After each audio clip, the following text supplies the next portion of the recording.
make a move and the bunny gets it. I said, put the bunny back in the box. Why couldn't you put the bunny back in the box?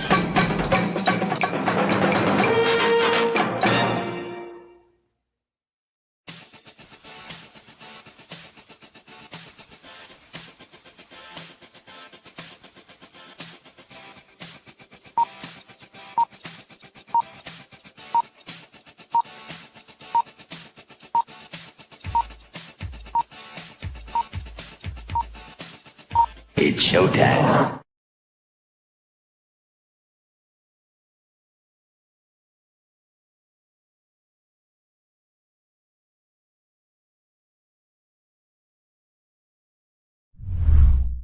Psychically, I'm very well endowed. I wanna know what you're thinking. There are some things you can't hide. I wanna know what you're feeling. Tell me what's on your mind.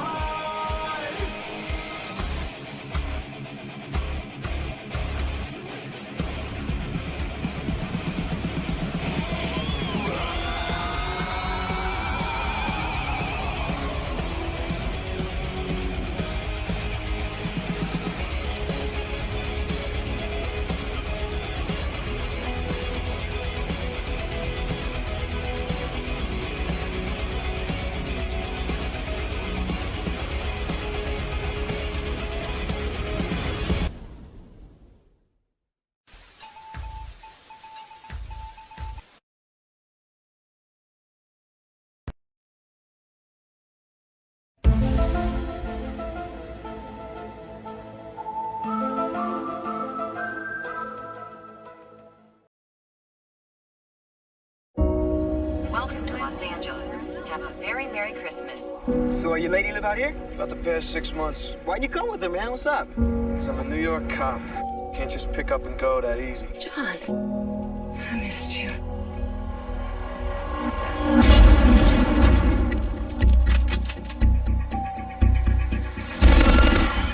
You can walk out of here or be carried out, but have no illusions. We are in charge.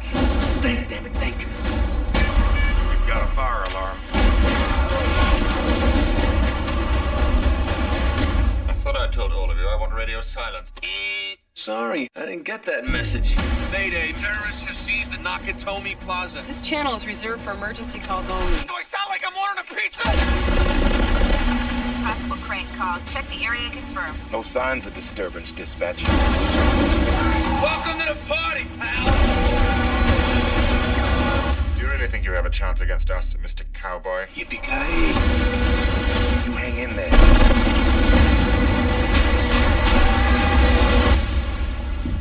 Come out to the coast. We'll get together, have a few laughs.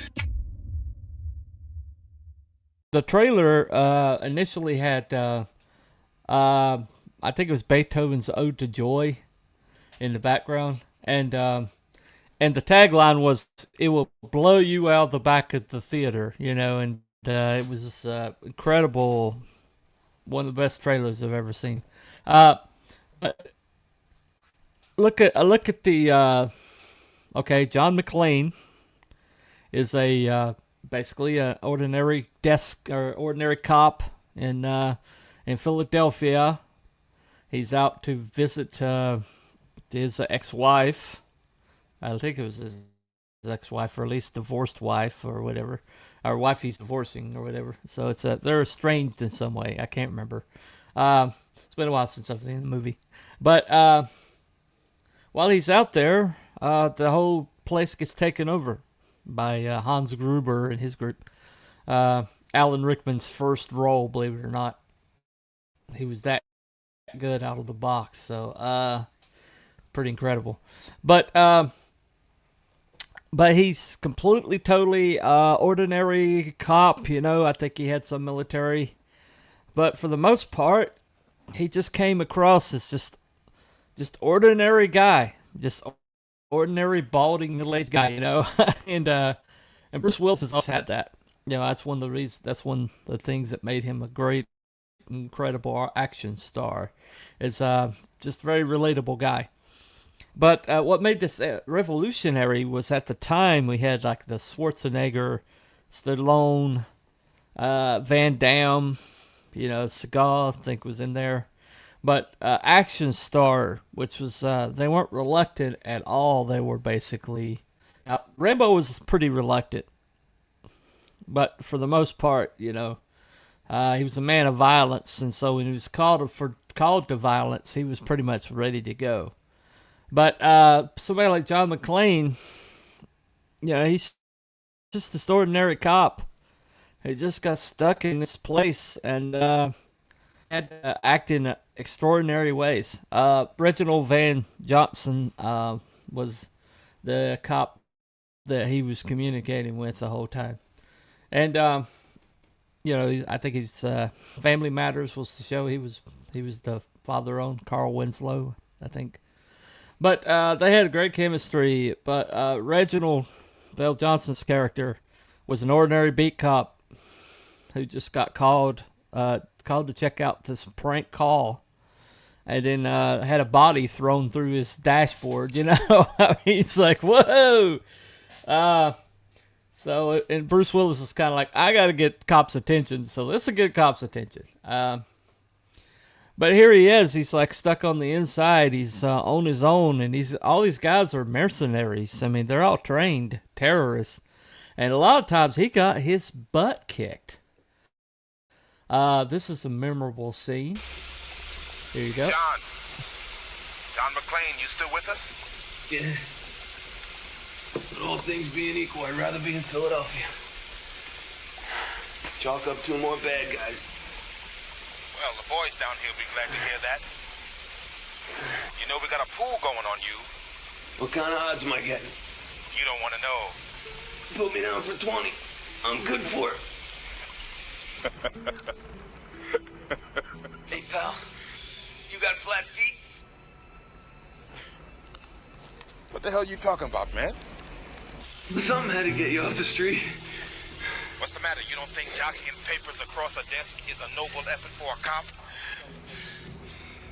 No. I had an accident. The way you drive, I can see why. What'd you do? Run over your captain's foot with the car? I shot a kid. He was 13 years old.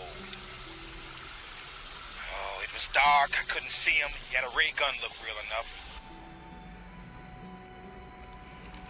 You know, when you're a rookie, they can teach you everything about being a cop except how to live with a mistake. Anyway, I just couldn't bring myself to draw my gun on anybody again. Sorry, man. Hey, man, how could you know? I feel like shit anyway. Well, then this won't matter. The LAPD is not calling the shots down here anymore. Feds? You got it.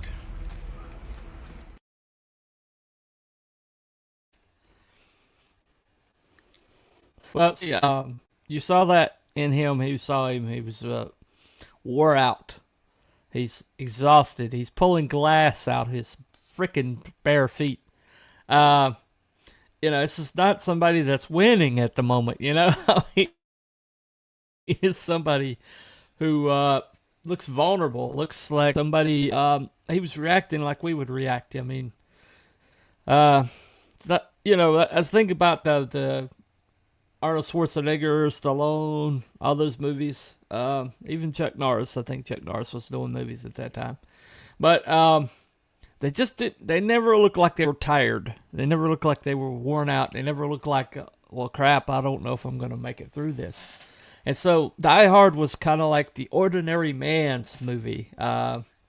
It's like, that looks like me. If I was stuck in that situation, now we'd all like to think that we could be John McClane. Now, we know we're not going to be, Stallone or Schwarzenegger with the muscles. or the martial arts, or the Chuck Norris or Steven Seagal or Jean-Claude Van Damme, but we could be that guy. We could be that, middle-aged guy, balding, at the end of his rope, but hanging in there because he has to. That's what we hope that's what we all hope we could be. And so, Project Hail Mary, the main protagonist of Project Hail Mary, is a return to that kind of hero, that reluctant everyman. Now, you see it in this trailer here. Here we go. The sun is dying. Dr. Grace, I need your help. I am a teacher at Grover Cleveland Middle. You have a doctorate in molecular biology. I'm not an astronaut. I've never done a space. I can't even moonwalk. I haven't done the pool thing. No. This is just for social media. Object approaching. Oh my god.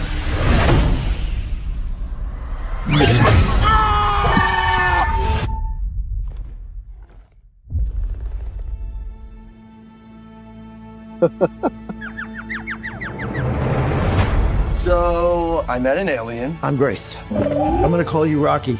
His son is dying too. If we're gonna save our planet, we have to learn how to communicate. Why is a school teacher in space? Don't like that voice. Nope. I am Rocky. That's not bad. Amazing. Welcome to the Hail Mary. Thank you, Mary. You're welcome, Dr. Grace. Thank you, Mary. You're welcome, Rocky. Together, we're pretty smart. The world is counting on you. Now I know. So I have a new roommate. Who is Grace talking to?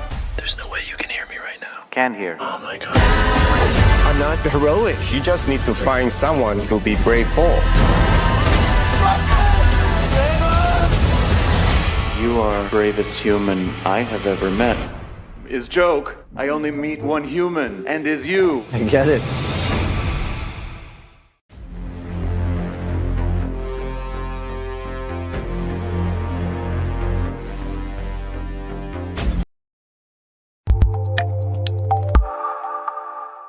The sun is dying. Dr. Grace, I need your help. I am a teacher at Grover Cleveland Middle. You have a doctorate in molecular biology. I'm not an astronaut. I've never done a space. I can't even moonwalk. I haven't done the pool thing. No. This is just for social media.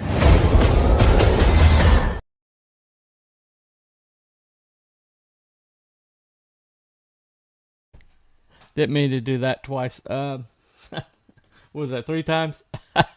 Anyway. All right, but you see that he says over and over, I'm not an astronaut. I'm not heroic. I'm not any of these things. And you see what you see in him. You see this relatability. He's a school teacher. He gave up.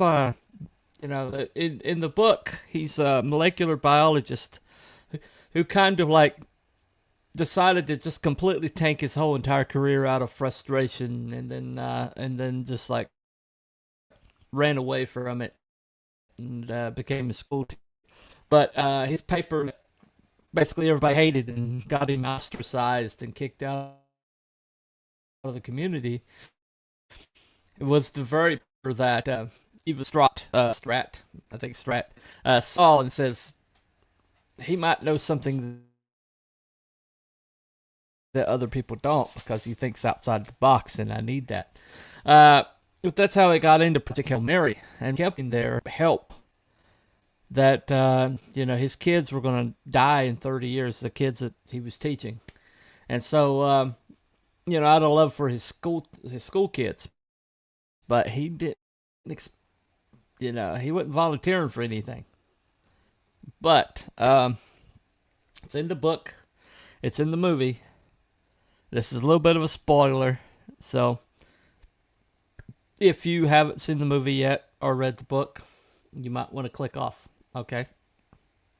But one of the main plot points towards the end of the book is he finds out that he was forced onto Project Hail Mary.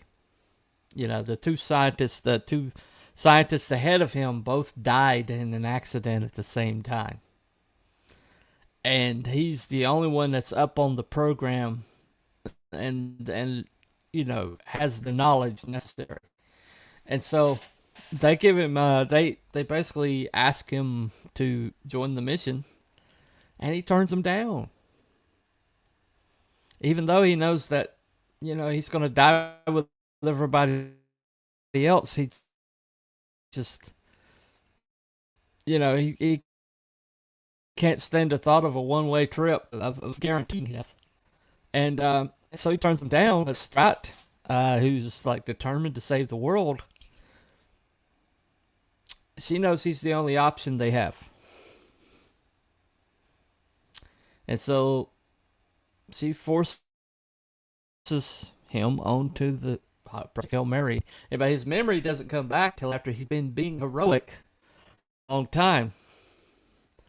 And it's like late in the game, after he's done all this heroic stuff, he finally remembers, like, oh crap, I was forced to do this. And yet, from that moment on, he's still heroic. And he still does heroic stuff from that moment on. Because it was in him all the time, but he couldn't see it, but they could. And that's why they forced him on to Project Hail Mary against his will, but it's because they knew he was the best shot they had. The reluctant hero, though, reluctant hero that has something inside of them that they know they had, that comes out of them during the course of the conflict that they're involved in. You see this over and over in military. You see this over and over, and ordinary people doing extraordinary things. You know, there's a car accident, and somebody has to pull somebody else out of the car. You know, maybe they're hurt themselves, but they manage a way to pull somebody else out. You know, just heroic actions happening with ordinary people every day. You know, bystanders intervening when somebody is being attacked. That's happened multiple times here lately, because we've had a rash of people just going on stabbing sprees and things like this. It's common. It's becoming really common in England. But that's what they've tried to get out of this culture. They want passivity in this culture. They want people to be like Ryland Grace and say, not volunteer. You know, I'd rather be alive than sacrifice myself for other people. They want to get that out of the culture. And so the fact that the #1 movie in America right here, and will probably be #1 until Mario hits, I think another week or so, it has that character trait that they want to get out of culture. They don't want people to volunteer. They don't want people to involve themselves in situations that somebody needs to act. But they're trying to force people into the mindset that if I'm not official, if I don't have like just to backing me up, then I'm not going to participate, or I'm not going to act in this situation. They want a passive populace, because a passive populace is easier to control.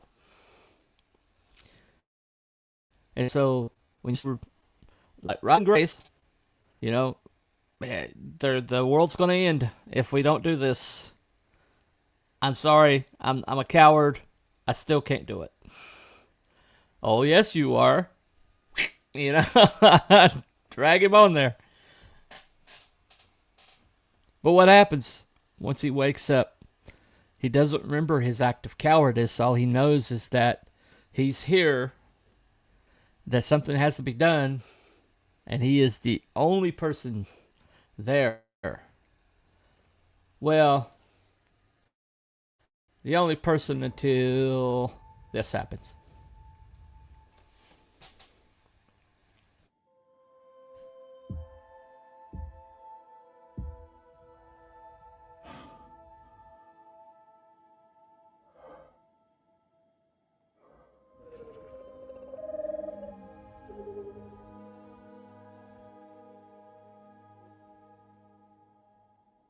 Is that me?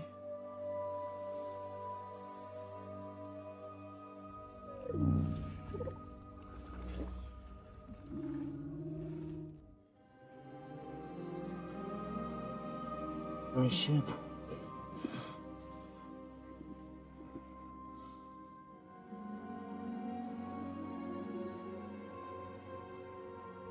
I don't understand.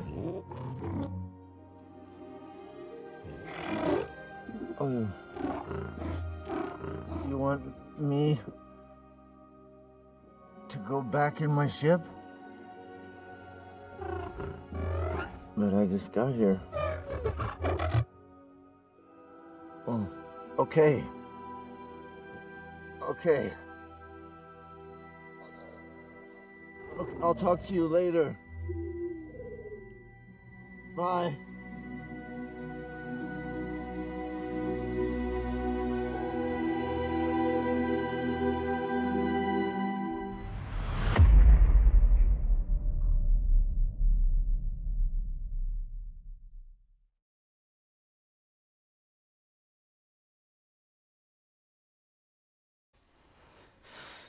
Now, the unique thing about the alien, once they learn to communicate, is he discovers that Rocky, was what name he gave the alien, he's all along too. And he wasn't the first choice. He was just an engineer. And he was the scientists and people that were supposed to figure this out. They were all killed because they don't understand radiation, okay? And since he was back near the engines where the astrophage is, which absorb radiation, he wasn't affected. But he's the last one. He's the only one left of his people. And so here you have two of the guys, the wrong guys, but they're the only ones there. And both of their cultures are in the balance. And so they got to figure it out. Now, the beauty of that is both of those characters are very accessible. Even though Rocky's an alien, he has a lot of attributes that are very familiar to especially working people, hard working people. Rocky's blue collar. Rocky's as blue collar as it comes, okay? There's no elitism in Rocky, and there's none in Ryland either. They're just ordinary people, except Ryland is a brilliant molecular biologist that's and happens to be Rocky is a mechanical genius, but which is how they accomplish what they accomplish. But at the bottom line, though, is they just feel like ordinary people being called upon to do something extraordinary. And they're the only ones that can. And so you root for them. You root for that, for them to do the impossible. You feel like if they can accomplish the impossible in their lives, they can accomplish this possible mission. Then maybe I can overcome things in my life. Maybe it's possible for me to, raise my level. That there's another gear in me that I don't know about. That if something happens to me or something happens to people around me and they're relying on me, I can find a way to get it done. And that is escapism. Now, when we see all these heroes that they're shoving into culture, these nihilistic, deconstructed, would-be villains in any other situation, heroes, or heroes that defer to everybody else and really truly take responsibility, or heroes that are somehow elitist, have more resources, have more physical tools than you do, then that's not as accessible as ordinary people been stuck in extraordinary situations, being called upon to do impossible things. You get that combination right, then no matter what it is, be it movie, be it streaming show, be it television, be it a comic, be it any kind of storytelling medium, your novel or audiobook or whatever, if you manage to let people feel like this person is just an ordinary person like me, and they're getting stuck in this incredible situation like I may be someday, and then them doing the impossible, them pulling it off. You know, Audie Murphy was this little tiny Texan kid who went to war mad about Pearl Harbor, but once he was there, he did incredible, amazing, extraordinary things, including standing on the back of a flaming tank destroyer that had been shot earlier by a forward battery of a tank, and it was sitting there flaming, but the gun still worked. So he sent all the troops that he was in command of to hiding in an or to take cover in an orchid, and he covered their retreat with the 50 caliber machine gun on the back of a flaming tank destroyer for nearly an hour, calling in bomb strikes or mortar strikes the whole time while he was shooting that 50 caliber. And that's what he won the Medal of Honor for. And he got shot up. He got shot up several times. But then, once he felt like that they were softened up enough, and the tank destroyer finally ran out of ammo, he went to his men. And while he was heading to his men, the tank destroyer blew up. I mean, that thing about Hollywood where the guy's walking away and something blows up right behind him and he doesn't flinch. Audie Murphy actually did that. Okay? And up to that point, he never finished school.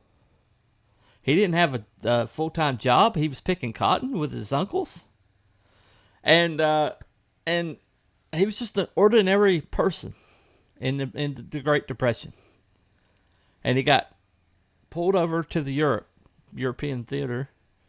And while he was there, he did some incredible things. Just an ordinary guy. But he had that in him. And he wouldn't have found it.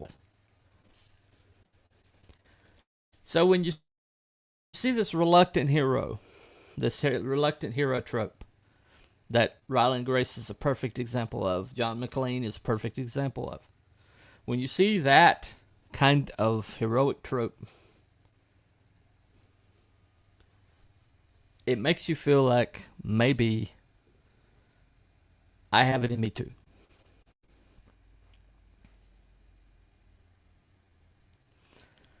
And that's very compelling. Very compelling. So if you haven't either read or saw the movie Project Hail Mary, I have recommended both of those things very highly. And I would not miss this opportunity, because we don't know when we're going to get this level quality in Hollywood. There's no guarantee. There's no consistency there.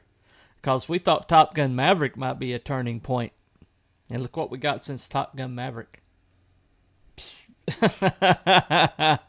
So, the planets aligned. The right people got together on the right project. And didn't get in the way of the project. Or didn't get in the way of the what was happening in the book. And a very good book became a very good movie. How many times has that happened? Right now, Stephen Colbert is writing a Lord of the Rings movie. Stephen Colbert. That's who they have writing a Lord of the Rings project. Endorsed by Peter Jackson. That's where we are in the culture. We think we've hit rock bottom. And somebody breaks out the shovels.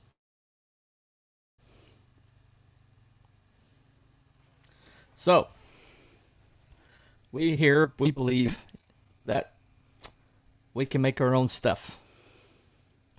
And so, in the course of making your own stuff, if you manage to find these attributes, then it's going to sell. And people are going to buy it. And it's going to make a cultural impact. So, just remember the reluctant hero. And thank you all for coming. And we will see you all next time. Bye, everybody.